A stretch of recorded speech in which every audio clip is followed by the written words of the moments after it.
วัสดีครับในคลิปนี้เราจะมาทำความรู้จักกับฟีเจอร์ OCR Scan ของโปรแกรม SmartBiz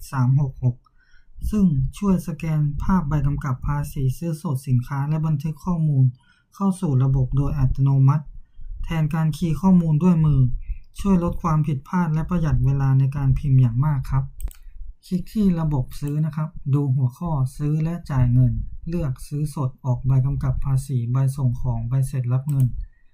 จากนั้นดูสังเกตที่ปุ่ม OCR นะครับกดคลิกเข้าไปกดเพิ่มแล้วก็มาอัปโหลดบิลซื้อนะครับกดเลือก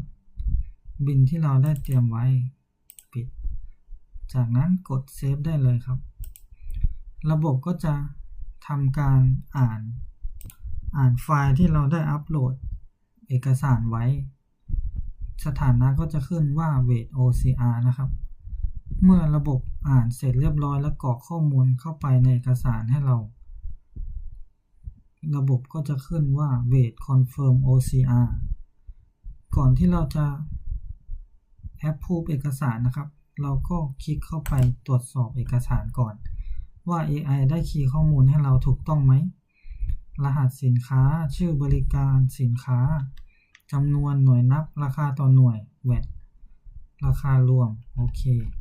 เมื่อเอกสารถูกต้องแล้วเราก็กดบันทึกเอกสารถูกต้องครบถ้วนกดบันทึกกดตรงนี้กดสร้างเอกสารปุ๊บระบบก็จะขึ้นว่าสถานะสำเร็จนะครับแล้วก็จะออกเลขเอกสารมาให้เราและนี่คือการใช้ฟีเจอร์ OCR สแกนภาพใบกำกับภาษี